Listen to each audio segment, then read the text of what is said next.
Mañanas en Libertad. El juez del Tribunal Supremo, Pablo Llarena, ha solicitado a la Fiscalía que informe sobre cómo afecta la ley de amnistía al expresidente de la Generalitat catalana, Carles Puigdemont. La orden nacional de detención contra Puigdemont sigue vigente y activa, y Llarena ha comunicado esta situación a la policía. Con la entrada en vigor de la ley de amnistía, el magistrado ha dado 5 días a las partes para que se pronuncien sobre cómo debería aplicarse la norma respecto a Carles Puigdemont y otros líderes independentistas que no fueron juzgados por el procés debido a su fuga. Llarena, como instructor de la causa que afecta a Puigdemont, Marta Rovira y los exconsejeros Antoni Comín y Lluís Puig, quienes nunca fueron juzgados por haber huido del país, ha pedido a las partes que informen sobre la aplicabilidad o inaplicabilidad de la amnistía a los distintos hechos que se les atribuyen. Bueno, pues ya tenemos la amnistía aprobada gracias a la acción de unos y a la inacción de otros. En fin, no voy a comentar responsabilidades, ya las comenté ayer. Lo importante es que la amnistía ha salido en el boletín oficial del Estado y que ahora la pelota está en el tejado de los jueces, que son quienes tienen que aplicar o no esa ley. Normalmente en un Estado de Derecho los jueces se limitan a aplicar las leyes que emanan del Parlamento, pero si esas leyes transgreden los límites de lo aceptable, pues los jueces pueden plantearse: ¿esta ley es aplicable o no? Y si creen que no es aplicable, pues tienen un mecanismo de defensa, que es la cuestión prejudicial ante el Tribunal de Justicia de la Unión Europea. Por no hablar de una segunda cosa, que es la interpretación de las leyes.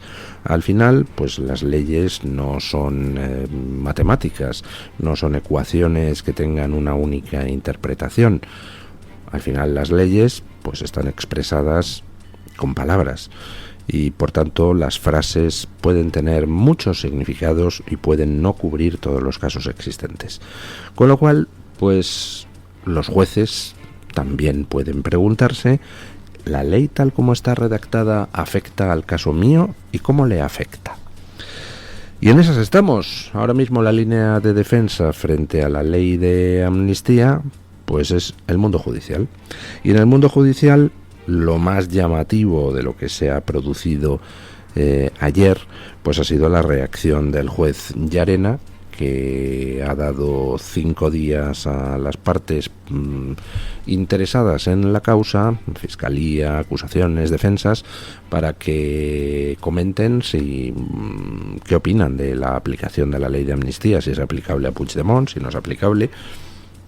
Y mientras tanto ha dado orden a las fuerzas y cuerpos de seguridad de que se recuerde a todo el mundo que la orden de detención contra Puigdemont sigue vigente. Por tanto, si Puigdemont pisa territorio español en los próximos días, pues tendría que ser detenido por las fuerzas de seguridad, dado que de momento no se le ha aplicado nada. La ley de amnistía está ahora en la mesa de los jueces y los jueces tienen que decidir qué hacer con una ley que ha sido hecha a medida de los delincuentes y que socava de manera evidente nuestra Constitución, nuestra libertad, nuestra democracia y nuestro Estado de Derecho. En fin, bueno, continúan las reacciones al terremoto político que se ha vivido en las elecciones europeas. Ya saben que el país donde la onda expansiva se ha dejado sentir más es Francia, donde ha arrasado el partido de Marine Le Pen en pues prácticamente todos los ayuntamientos franceses, excepción hecha de alguna gran ciudad y de una pequeña zona alrededor del París. Y ante eso Macron pues decidió marcarse un Sánchez y convocar elecciones generales para tratar de tocar a rebato, ojo que viene la ultraderecha, y así pues tratar de cortar el paso al partido de Marine Le Pen. Problema, pues que están empezando a salir voces discordantes y resulta que el partido equivalente al PP allí en Francia, que son el partido que se llama los republicanos, pues está en estos momentos estallando por los aires, porque el presidente de los republicanos ha hecho... Escuchemos la noticia. La derecha francesa se fractura tras la decisión de Éric Ciotti de formar una alianza con Marine Le Pen. El presidente de los republicanos, el partido de derecha comparable al Partido Popular Europeo, ha anunciado una coalición con el partido de Marine Le Pen para las próximas elecciones legislativas. Éric Ciotti se refirió a esta colaboración como una alianza nacional y patriótica, destacando la necesidad de unir a la derecha en Francia para enfrentar al bloque de izquierda. Sin embargo, esta posible alianza con Le Pen ha puesto a la derecha tradicional francesa al borde de una escisión, ya que no todos los miembros de los republicanos apoyan la decisión de su líder de agrupar a las derechas. En cualquier caso, en la primera vuelta de las elecciones legislativas que se celebrará el 30 de junio, se enfrentarán a un nuevo Frente Popular formado por los partidos de izquierda, los ecologistas, Francia Insumisa, el partido de Jean-Luc Mélenchon, el Partido Comunista Francés y el Partido Socialista. Bueno, pues el presidente de los republicanos, es decir, del PP francés, pues ha llegado a un acuerdo con Marine Le Pen para presentarse conjuntamente a las legislativas que ha convocado Macron por sorpresa. Y entonces eso ha hecho que su partido pues prácticamente estalle por los aires. Más o menos la mitad de los votantes del partido están a favor de unirse con Le Pen, la otra mitad está en contra. Y lo mismo que pasa con los votantes, pues pasa, yo creo que incluso quizá en mayor medida con la dirigencia del partido. Ya hay varios dirigentes del partido que han salido a criticar la decisión del líder del partido de unirse con Marine Le Pen. Y por el otro lado del espectro político, pues se ha producido un acuerdo, pues que todavía no está muy claro, un acuerdo trabajado muy rápidamente entre las fuerzas de izquierda para hacer una plataforma llamada de un modo muy original, Frente Popular. Y en esa plataforma, pues hay un problema, que es que en ese Frente Popular es Jean-Luc Mélenchon, el que dirige el equivalente a Podemos o Sumar allí, pues que quiere imponer, lógicamente, las visiones ideológicas más radicales. Y hay, pues, otros dos partidos más en la órbita socialista y que concurrían juntos a estas elecciones europeas, pues que no están por la labor. Por ejemplo, pues no son antisemitas, mientras que Mélenchon sí que lo es. Pero bueno, se ha hecho como una especie de acuerdo de mínimos que tampoco se sabe muy bien si va a continuar hasta las elecciones o no va a continuar hasta las elecciones. Hay bastante confusión, está hirviendo la izquierda francesa y tenemos pues al PP de allí estallando, la izquierda francesa intentando pergeñar un acuerdo de Frente Popular donde, para empezar, entre ellos se llevan a matar. Y en medio de todo eso, pues está Macron, que ve cómo la jugada pues le puede salir un poquito rara, porque claro, si él lo que pretendía era capitalizar el miedo al ascenso de la ultraderecha, pues resulta que a lo mejor quienes lo terminan capitalizando son los que están a su izquierda, los del Frente Popular. Y por otro lado, por su derecha, pues al estallar el PP francés, pues ya la idea de vamos a hacer un cordón sanitario contra la ultraderecha de Marine Le Pen se diluye. No se crean que es la única consecuencia de estas elecciones europeas, de este terremoto de elecciones europeas. Hay más y las iremos comentando a lo largo del programa. El gobierno cataloga de denuncia falsa la apertura de diligencias contra el hermano de Pedro Sánchez, David Sánchez Pérez Castejón. En esta ocasión ha sido la portavoz del Ejecutivo, Pilar Alegría, la que ha salido en defensa del hermano del presidente. Otra vez, manos limpias. De nuevo manos limpias, que es lo mismo que decir que otra vez estamos delante de una denuncia falsa, construida otra vez a través de recortes y retazos de tabloides digitales. Pero fíjense, ¿cuál es ya la desconfianza que genera esta organización o este grupo ultraderechista? Que la propia jueza lo que le ha pedido, en primer lugar, ha sido que formalice los trámites procesales y además una fianza de 10.000 euros. Pero otra vez, manos limpias. Las diligencias han sido abiertas por el Juzgado de Instrucción número 3 de Badajoz. En ellas se incluye al hermano del presidente del Gobierno junto al presidente de la Diputación de Badajoz.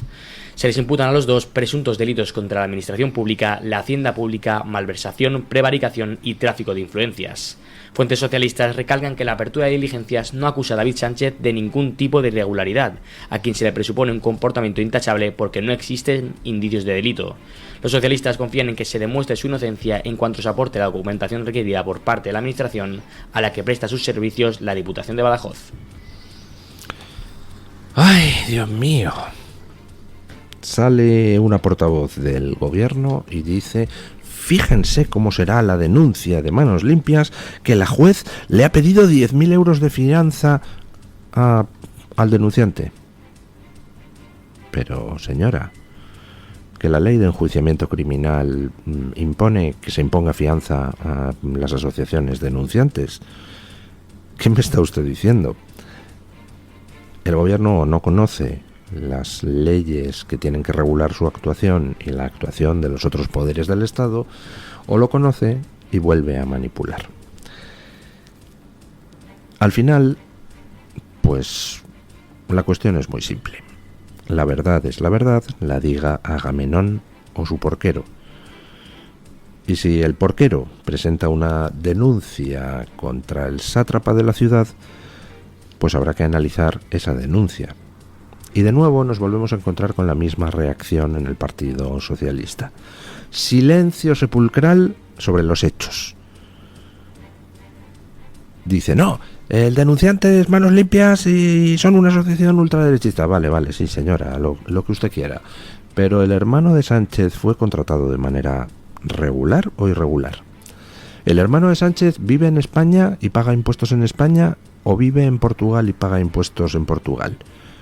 ¿O vive en España pero simula vivir en Portugal para pagar menos impuestos? ¿Vive el hermano de Sánchez en la misma localidad portuguesa donde tienen domiciliadas su empresa, varias empresas, miembros de la trama Coldo? ¿El hermano de Sánchez cobra por ir a trabajar o por no ir a trabajar? ¿Su situación laboral se corresponde con el contrato que firmó o no se corresponde con el contrato que firmó? Porque esas son las cuestiones. Y eso es lo que tenía que haber salido a explicar la portavoz del Gobierno. Por supuesto no lo explica. Y simplemente vuelve a arremeter contra los denunciantes. Que sí, señora, vale. Manos Limpias es cacotas. Vale, perfecto. Pero sobre el hermano de Sánchez, ¿qué es lo que tiene que decir? ¿Nos podría aclarar algún extremo? Porque estamos otra vez en la misma estrategia que con Begoña Gómez. Decir que todo es mentira, sin entrar a explicar nada, y arremeter contra los denunciantes. Bueno, estupendo, los denunciantes son todos la EZ de la EZ, pero ¿nos podrían explicar las actividades de Begoña Gómez? ¿Nos podrían explicar las actividades de el hermano de Sánchez? ¿Nos podrían explicar las actividades de Coldo, mano derecha de Sánchez, a la que Sánchez encargó nada menos que custodiar los avales de sus primarias? ¿Nos podrían explicar ya de paso el caso Tito Berni? ¿Podrían aclararnos alguno de los infinitos casos de corrupción que han saltado con este gobierno? Que, recordemos, llegó al poder porque decía que Rajoy era muy corrupto. Pues tócate las narices. Resulta que ahora, allá donde pisemos, aparece el barro de la corrupción. Eso sí que es fango, querido Pedro Sánchez. En fin, ¿qué va a pasar con estos casos judiciales? Pues, bueno, por el momento se le está liando cada vez más la cosa a Sánchez, pero Sánchez está maniobrando para intentar desactivarlos. Por ejemplo, como ya les dije aquí, moviendo hilos en la Fiscalía Europea. Juan Carlos Peinado, el juez encargado de la investigación del caso Begoña Gómez, ha transferido a la Fiscalía Europea la investigación sobre los contratos de Red.es. La semana pasada, el organismo comunitario solicitó a Peinado una parte del procedimiento que implica a la esposa del presidente del gobierno. Específicamente pidió la parte que involucra al empresario Juan Carlos Barrabés, quien obtuvo varias adjudicaciones que incluían fondos europeos. El juez también ha suspendido las citaciones de los directivos del ente público actualmente asociado al Ministerio de Función Pública y Transformación, pero mantiene la citación de Begoña Gómez para el 5 de julio. En un documento al que ha tenido acceso The Objective, Peinado acepta la solicitud de la Fiscalía Europea. Se inhibe a su favor, aunque solo en la parte separada que se refiere a la adjudicación de contratos financiados con fondos europeos por la entidad pública Red.es a la UTE propiedad de Barrabés. El resto de casos seguirá bajo la jurisdicción del titular del Juzgado de Instrucción número 41 de Madrid. Bueno, pues ya tenemos que una parte de lo que llevaba el juez Peinado se lo ha quedado a la Fiscalía Europea. Ya les comentamos ayer en el programa que los datos sobre quién desde la Fiscalía Europea está tratando de quedarse con el caso, pues no invitaban al optimismo, porque resulta que el fiscal en cuestión es un español que al parecer pues no se lleva mal con Dolores Delgado y es hermano de un senador o ex senador socialista. Con lo cual, pues sin prejuzgar nada sobre dicho fiscal, pero existe la sospecha, existe la posibilidad de que lo que se esté intentando es asumir desde la Fiscalía Europea o desde este fiscal de la Fiscalía Europea el caso para tratar de dejarlo en nada. En ese sentido, pues dos comentarios. Uno, yo trataría, si fuera alguno de los partidos de oposición a Sánchez que tienen representación en el Parlamento Europeo, yo trataría de ponerme en contacto con la Fiscalía Europea simplemente para preguntar por qué lleva este fiscal en concreto el caso. ¿Quién le ha asignado el caso a este fiscal? En vez de, por ejemplo, asignárselo a otro fiscal que no sea español y por tanto, en fin, no tenga sospechas de poder ser parcial. Yo trataría de indagar por esa vía y trataría de pedir explicaciones a la Fiscalía Europea. Que se intente maniobrar desde la Fiscalía Europea para desactivar un caso de presunta corrupción en España, pues no creo que tenga muy buena venta por ahí fuera, por Europa, y sería conveniente enterarse de los detalles y, en caso de que inviten a la sospecha, pues pedir a la Fiscalía Europea la remoción del fiscal en cuestión y su sustitución por otro que no tenga sospechas de parcialidad. El segundo comentario es que, afortunadamente, la Fiscalía Europea solo se ha quedado con una parte de las investigaciones del Juzgado de Instrucción número 41.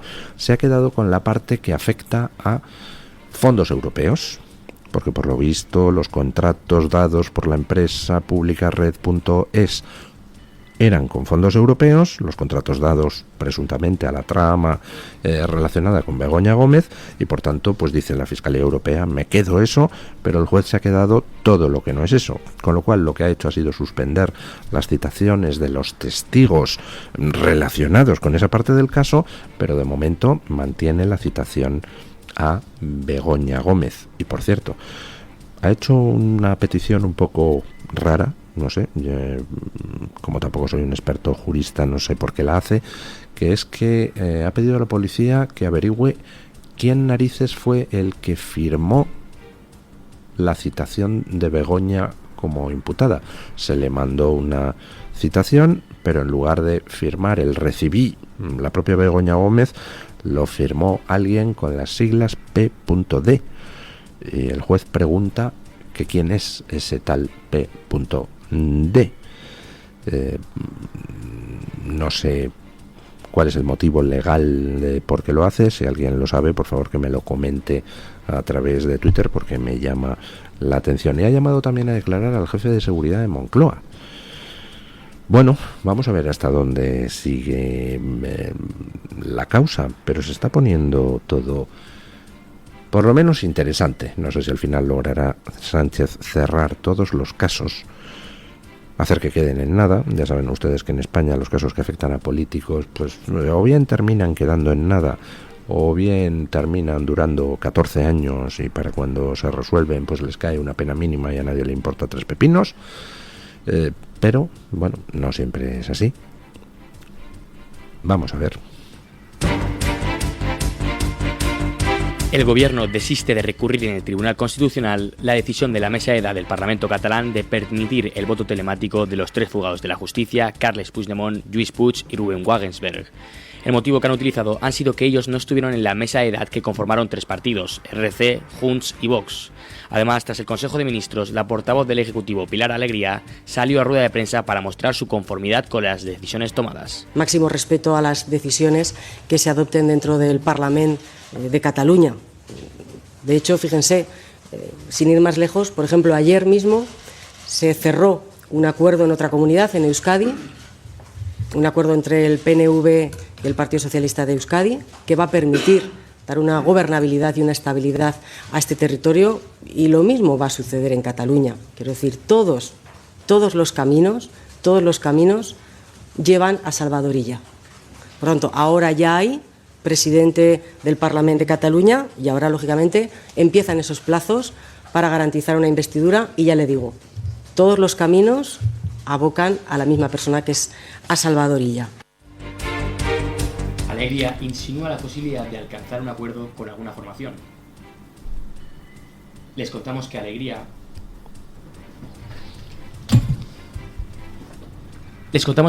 insinúa la posibilidad de alcanzar un acuerdo con alguna formación para que Salvadorilla sea nombrado presidente. En ese contexto, The Objective informa que la decisión del gobierno de no impugnar este supuesto desacato ante el tribunal ha sido uno de los compromisos adquiridos con RC para lograr que acepten negociar la investidura de Salvadorilla, además del pacto con los independentistas para la mesa del Parlamento catalán. Pues... Cándido Conde Pumpido, ¿en serio que no te sientes un poquito mal? Te ordena tu señorito que saques una resolución declarando ilegal el voto telemático.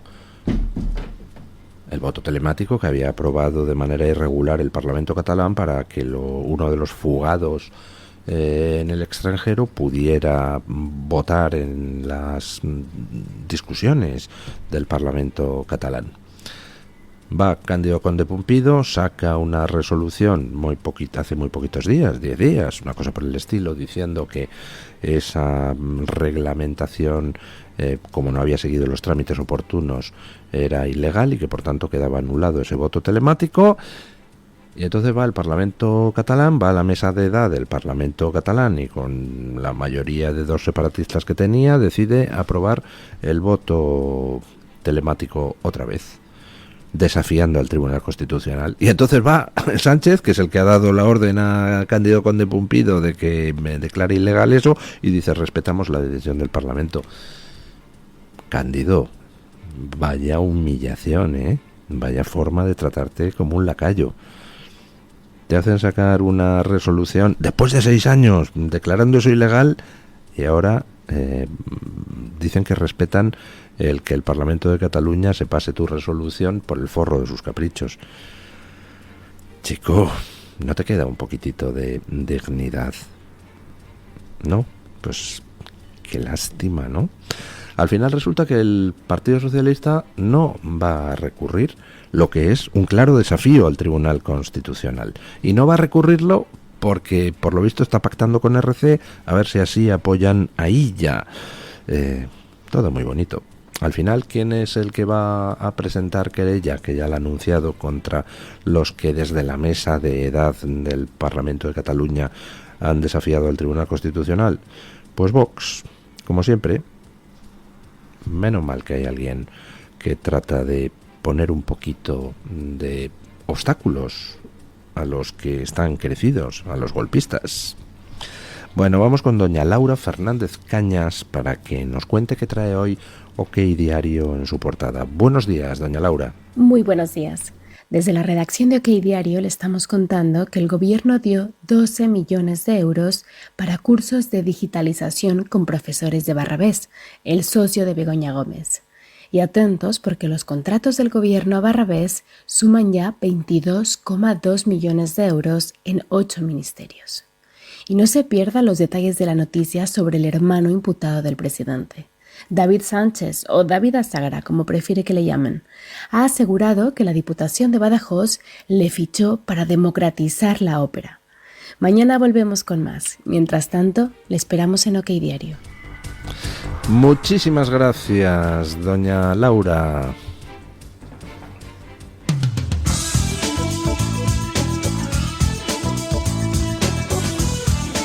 Deportes.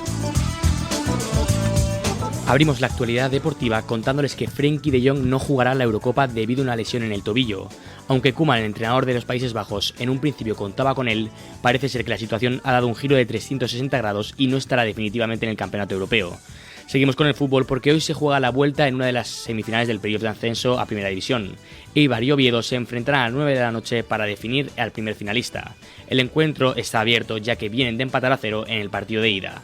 Por último, Jordan Díaz es el nuevo campeón de Europa de triple salto. El triplista español se ha colgado el oro este martes en Roma con un salto de récord. 18.18 metros ha firmado para destronar al vigente campeón, el luso Pedro Pichardo, batir la marca nacional y firmar el tercer mejor salto de la historia del campeonato.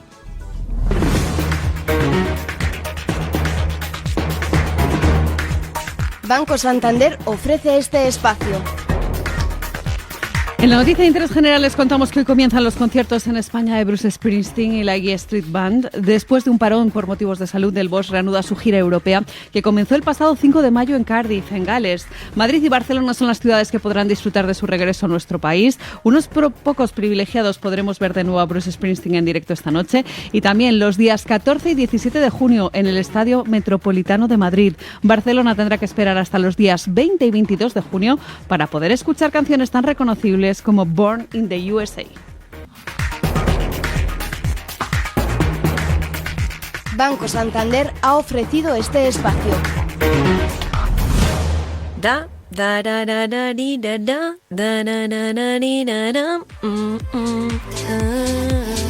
A ese tarareo que te sale sin pensar cuando te hacen tu día a día más fácil y todo fluye, en el Santander lo llamamos bien estando. Y lo sientes cuando, con los hasta 400 euros que te llevas por traer tu nómina y 2 recibos, haces esa escapadita que tanto te apetece. ¿Quieres sentirlo? Promoción válida hasta el 5 de octubre de 2024 y permanencia de 24 meses. Consulta condiciones en bancosantander.es. Mañanas en Libertad, con Luis del Pino.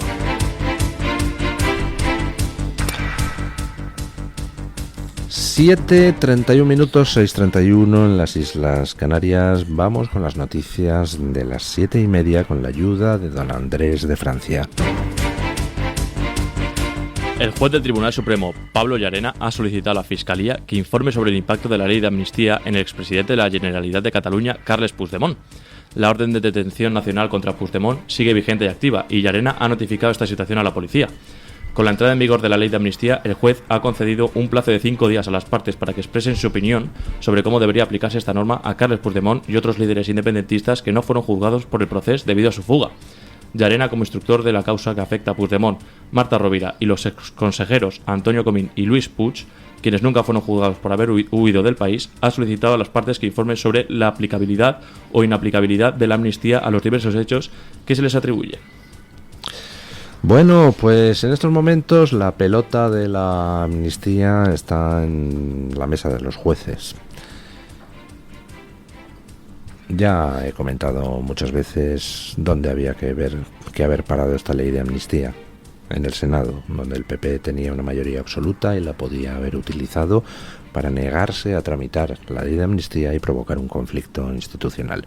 Habríamos entrado en terreno inexplorado, pero es que estamos en terreno inexplorado por culpa de Sánchez, que está retorciendo las costuras del Estado de Derecho para cargarse el Estado de Derecho. Pero bueno, ahora mismo, con la ley de amnistía publicada en el BOE, pues la pelota está en el tejado de los jueces. Y son los jueces los que están tomando esa ley de amnistía y, para empezar, viendo a ver qué hacen con ella.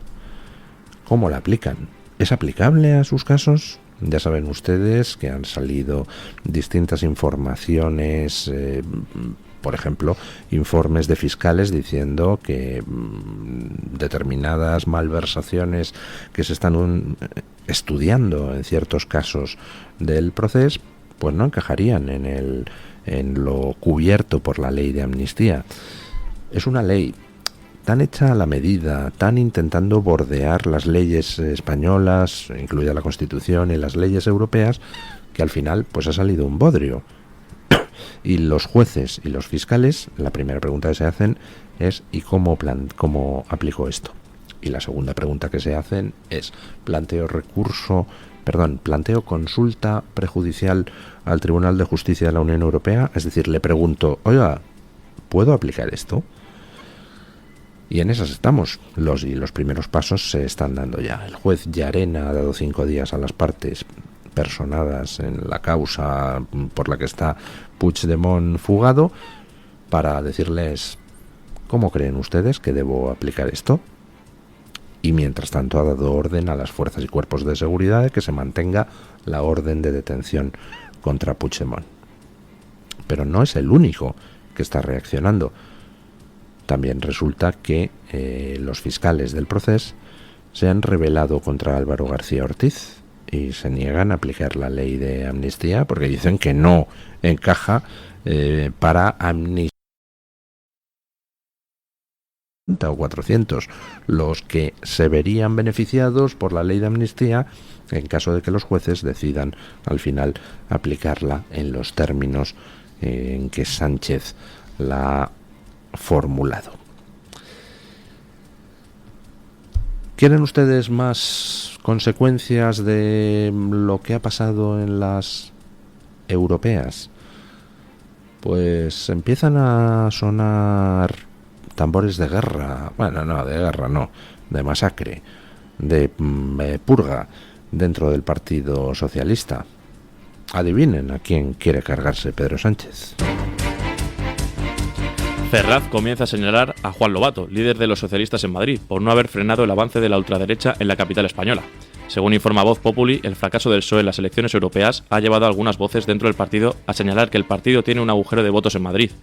Voz Populi destaca que el equipo de Lobato se ha defendido de estas acusaciones argumentando que los resultados en Madrid son mejores que en otras ocasiones y que en la mayoría de los otros lugares en comparación con las generales.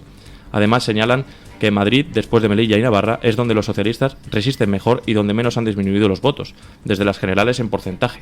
A pesar de estos datos, en Moncloa desconfían del secretario regional autonómico hasta el punto de estar considerando su reemplazo en el próximo Congreso de la Federación Socialista.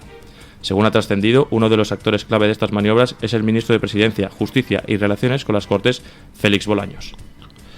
Bueno, no es el único de los varones socialistas contra los que parece que Sánchez quiere empezar a cargar. Hoy viene en Voz Populi una información de Javier Portillo de cómo Sánchez ha abierto un frente contra los varones de Andalucía, de Extremadura, de Madrid, de Castilla-La Mancha y de Aragón. Aragón, pues ya saben, territorio lambán, y Lambán no es muy amigo de Sánchez.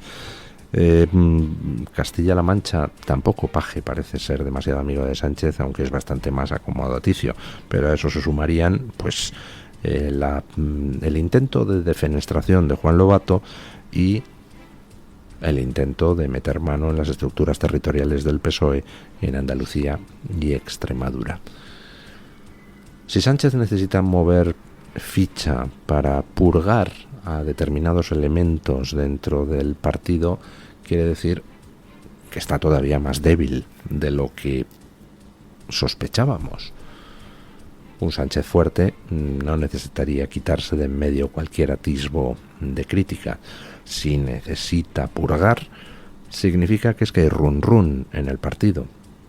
Y hombre, la pregunta no es por qué hay run, la pregunta es por qué hay un run tan tarde.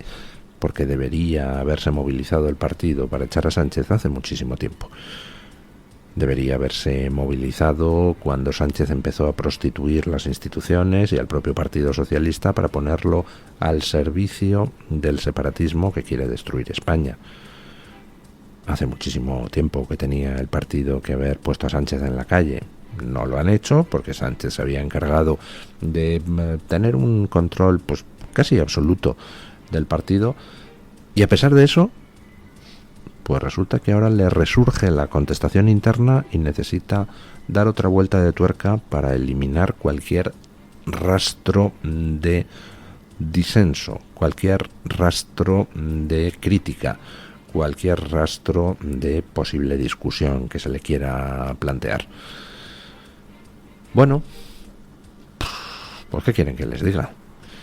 A mí Lobato, pues hombre, no me parece un mal chico. Me parece que dentro de lo que es el mundillo socialista es de lo más presentable. Por lo menos es de lo menos estridente y de lo menos demagógico.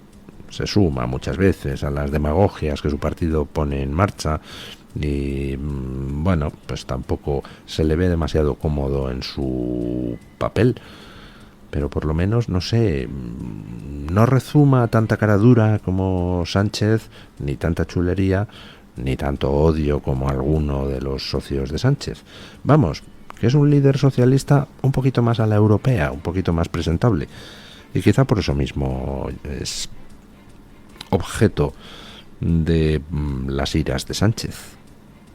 Por comparación, Lobato, vamos, en fin, no sé, sería el amigo con el que uno iría a tomarse una cerveza. Y eso de que haya un socialista con mejor imagen que Sánchez, pues tampoco le gusta mucho a Sánchez, ¿no? La presidenta socialista de Navarra, María Chivite, ha pedido a un medio local, navarra.com, que se omitan las identidades de los agresores en los incidentes de violencia contra personas homosexuales en la comunidad autónoma. Y es que va en aumento, porque hace unas semanas se publicó una noticia sobre que un marroquí apuñaló a una persona en Pamplona por ser homosexual.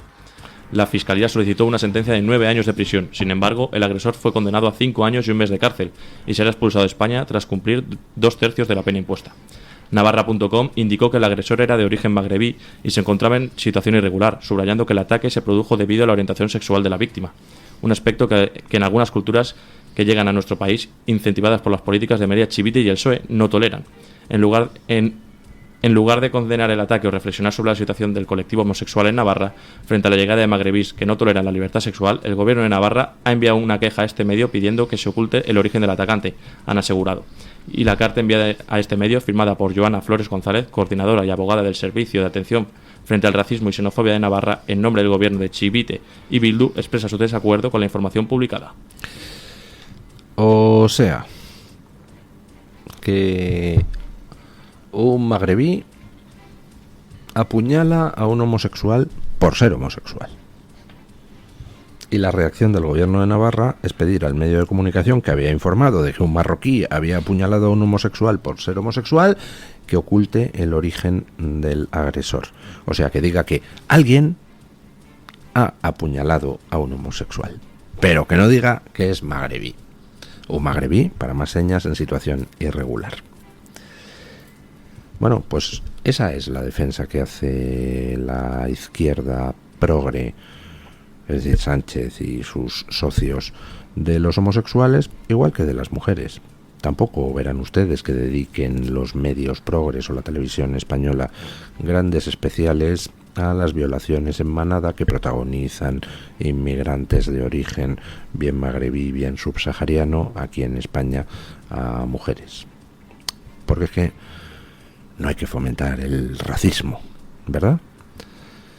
O sea, que tenemos un problema por importar gente que está aquí en situación irregular y que resulta que no tiene el mismo concepto de igualdad de la mujer y de libertad sexual de las personas que se pueda tener aquí.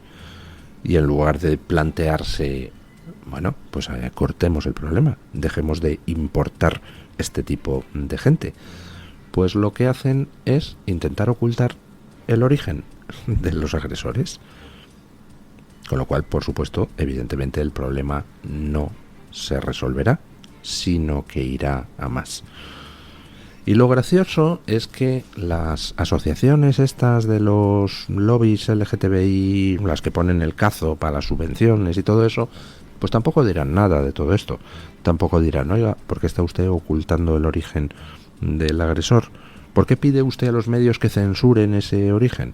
¿Por qué no va usted al fondo del problema? A ver por qué están creciendo las agresiones a mujeres, por qué están creciendo las agresiones a homosexuales. Ninguna de esas asociaciones dirá nada, porque en realidad les importa un bledo la gente homosexual. Ellos lo que van es a la subvención, a poner el cazo y a tratar de culpar de toda la violencia ¿a quién? Pues a quien diga el poder político. Ocultando el origen de los agresores, pues podemos decir que es que las agresiones homosexuales son culpa del heteropatriarcado estructural heredado de los tiempos de Isabel la Católica, por ejemplo. Y en esas estamos, en la permanente manipulación.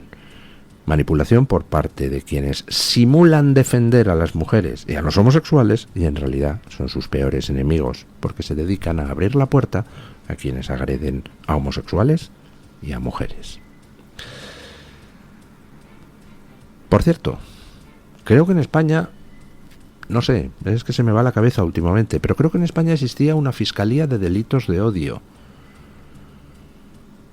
Fiscalía de Delitos de Odio que tardó algo así como 24 horas en salir a los medios a decir que iba a denunciar a los chavales de un colegio mayor que se habían puesto de acuerdo con las chavalas del colegio mayor de enfrente para cantarse cánticos obscenos unos a otros. Entonces salió a decir que esos chavales del colegio mayor iba a presentar una denuncia por delitos de odio por los cánticos humorísticos que se intercambiaban con las chavalas del colegio de enfrente. Ahí sí intervino la Fiscalía de Delitos de Odio. ¿Tiene algo que decir la Fiscalía de Delitos de Odio con respecto a las agresiones con cuchillo a homosexuales por el hecho de ser homosexuales protagonizadas por inmigrantes irregulares de origen musulmán? ¿Tiene algo que decir la Fiscalía de Delitos de Odio o eso no es odio? Acuchillar a un homosexual por ser homosexual ¿entra dentro de la categoría de delitos de odio?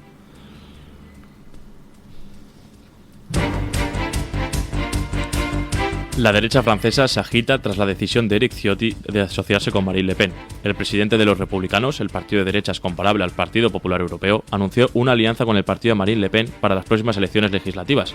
Éric Ciotti ha mencionado una alianza nacional y patriótica, para referirse a la necesidad de unir las derechas en Francia y enfrentarse al bloque de izquierdas.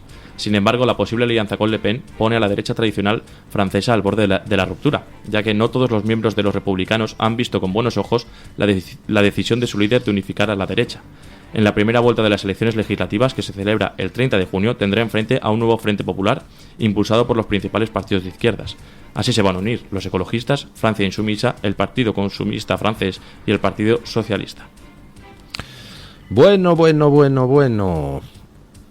Las elecciones europeas siguen dejando momentos de gloria en Francia, donde el equivalente al PP allí está estallando por los aires. Y está estallando por los aires porque Macron ha lanzado un órdago, se ha marcado un Sánchez. Ha dicho así, con que Marine Le Pen ha ganado por goleada las elecciones europeas en Francia. Bueno, pues convoco elecciones legislativas y así agito el fantasma de la ultraderecha y con el miedo a la ultraderecha seguro que gano. Y se le está empezando a complicar la jugada. Y se le está empezando a complicar la jugada porque el cordón sanitario que pretendía establecer contra la ultraderecha, contra Marine Le Pen, pues ha saltado por los aires. Y ha saltado por los aires porque el PP francés ha acordado pues ir juntos de la mano con Marine Le Pen a las elecciones legislativas.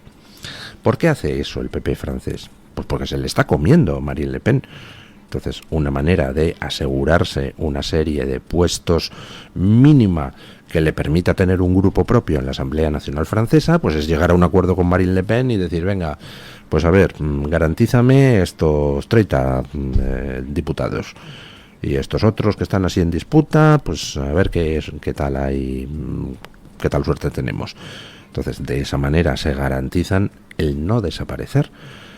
Porque que la otra alternativa es pues ir por separado y entonces quedarse sin ningún diputado, porque Marine Le Pen les va a superar prácticamente en todas las circunscripciones, y ya saben ustedes que allí con lo del sistema de doble vuelta, pues al final resulta que como no quedes primero o segundo y no pases no sé qué umbrales, pues no pasas a la segunda vuelta.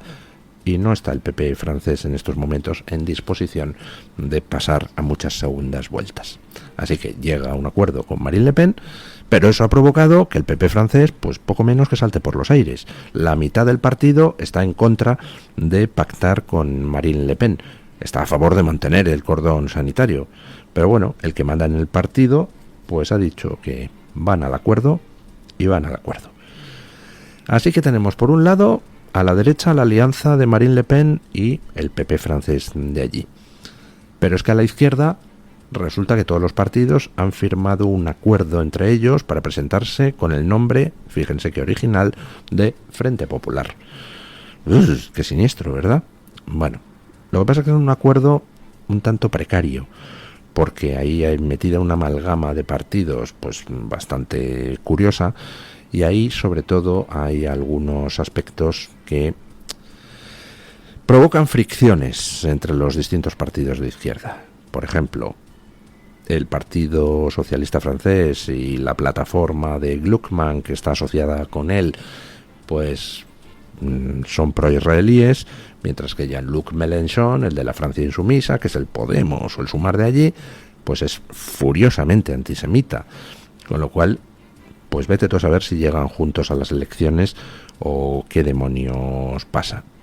Posiblemente sea un acuerdo de esos blandos donde bueno, pues se presentan y a lo mejor pues en una circunscripción pueden incluso competir entre sí, pero a segunda vuelta acuerdan apoyarse. Pero ya veremos si es así. No veo yo a algunos socialistas no antisemitas votando por los candidatos del antisemita Mélenchon. Pero bueno, el caso es que hay un acuerdo. ¿Y Macron? Pues Macron se ha quedado colgado en medio, y resulta que tratando de capitalizar el miedo a la ultraderecha, pues a lo mejor se encuentra con que la izquierda es quien lo capitaliza. Y si es así, en segundas vueltas donde compitan Marine Le Pen y el candidato del Frente Popular, pues ya saben ustedes quién va a ganar. Marine Le Pen en casi todos sitios, salvo en las grandes ciudades, y Macron se puede encontrar con que su partido se enfrenta al largo y tortuoso camino de la desaparición. El hijo del presidente norteamericano, Hunter Biden, ha sido declarado culpable de los 3 cargos que enfrentaba en Estados Unidos. Un jurado del estado estadounidense de Delaware declaró culpable al hijo del presidente Joe Biden por mentir sobre su consumo de drogas al comprar un arma. Tras una semana de testimonios y presentación de pruebas, Hunter Biden se mostró inexpresivo cuando se leyeron los veredictos de culpabilidad. El primer cargo era por hacer una declaración falsa para la adquisición de un arma de fuego. El segundo cargo por mentir también para obtener el arma en los registros, y el tercero era por posesión ilegal de arma de fuego. Todos ellos corresponden a delitos graves que conllevan sentencias con un máximo de 25 años de prisión en total y una multa de 750.000 euros. Si bien expertos creen que la pena a la que se enfrentará finalmente el hijo de Joe Biden podría ser mucho más reducida. Bueno, pues ya tenemos al hijo de Joe Biden condenado por un primer caso. Y esto es peccata minuta comparado con otras cosas donde Hunter Biden ha aparecido mezclado.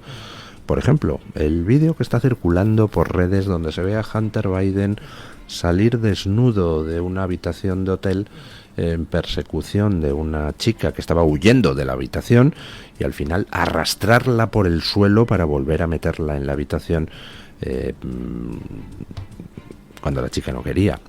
O por ejemplo las fotografías donde aparece Hunter Biden con menores de edad en la cama, o las fotografías donde aparece Hunter Biden consumiendo droga. Información sacada de ese portátil de Hunter Biden que resulta que contenía, pues en fin, muchas cositas pues no demasiado agradables sobre el hijo de Joe Biden. Lo cual, por supuesto, no tiene por qué significar nada con respecto a su padre. Los padres, pues hombre, tenemos responsabilidad sobre nuestros hijos, pero a veces, oiga, el hijo sale un bala perdida. El problema es que Hunter Biden, además de dedicarse, parece, a esas cosas como acostarse con menores, meterse de todo, ser violento, comprar un arma de fuego de manera ilegal, todas esas cosas. Además de todo eso, resulta que se dedicaba a hacer negocio en Ucrania y en Rusia con oligarcas y utilizaba a su papá para ese tipo de negocios. Con lo cual la pregunta obvia es, ¿su papá se llevaba también tajada de los negocios del nene? ¿O el nene estaba usando el nombre del papá por su cuenta y riesgo? En estos momentos en Estados Unidos, pues ya todo el mundo es consciente de que Joe Biden va a perder las elecciones. No por lo de su hijo, que ya se encargaron los medios de comunicación progres, los medios más cercanos al Partido Demócrata, pero no solo, también los progres de derecha, a silenciar todo lo de Hunter Biden en su momento para que Joe Biden ganara las elecciones anteriores. No va a perder Joe Biden en noviembre por lo de su hijo. Va a perder porque su estado mental, su estado físico es tan evidentemente comatoso que ya todo el mundo es consciente de que no está capacitado para continuar en el cargo. Yo ya se lo vengo diciendo a ustedes desde hace mucho tiempo. Pasado el 22 de agosto, el partido Joe Biden dirá que no se presenta y el Partido Demócrata seleccionará a un nuevo candidato. ¿Por qué pasado el 22 de agosto? Pues porque el 22 de agosto es cuando se cierra la convención demócrata. Si Joe Biden mañana dijera que no se presenta a las elecciones de noviembre, entonces serían las bases del Partido Demócrata quienes seleccionarían al sustituto. Y la cúpula del Partido Demócrata dice, no, vete tú a saber a quién me seleccionan. Así que van a esperar hasta el 22 de agosto y después Joe Biden dirá que se retira y entonces, ya disuelta la convención demócrata, serán los 450 tíos y tías que forman la cúpula del Partido Demócrata los que decidan a dedo, entre ellos, quién va a ser el sucesor, que posiblemente la que más papeletas tiene es Michelle Obama. Claro, ¿cómo hacer eso el 23 de agosto? Pues hay que ir ya preparando el terreno y ahora ya tenemos un pronunciamiento curioso. Hay un gurú electoral en los Estados Unidos que tiene una web muy famosa de encuestas que se llama 538 o algo por el estilo. Bueno, pues este gurú electoral, que es Nat Silver, ya ha empezado a publicar en Twitter las típicas cosas de Biden no puede ganar las elecciones, Biden no parece estar muy capacitado, habría que pensar qué otro candidato presentar. Ya están preparando el terreno para tomar la decisión después del 22 de agosto de que Biden anuncie que no se presenta. ¿Les parece a ustedes que es muy manipulador por parte del Partido Demócrata? Bueno, pero es que en esas estamos. Si las élites pueden tomar una decisión, ¿por qué van a dejar que ese ignorante e inculto pueblo llano, esas bases del Partido Demócrata, decidan el sucesor de Joe Biden? No, hombre, no. A saber si se les ocurre no nominar a Michelle Obama. Fíjate que se les ocurriera nominar a otro. En fin, la política últimamente pues está cada vez más en manos de oligarquías a las que o les ponemos freno o van a hacer de nosotros, en todo Occidente, lo que les dé la gana, que es llevarnos al desastre.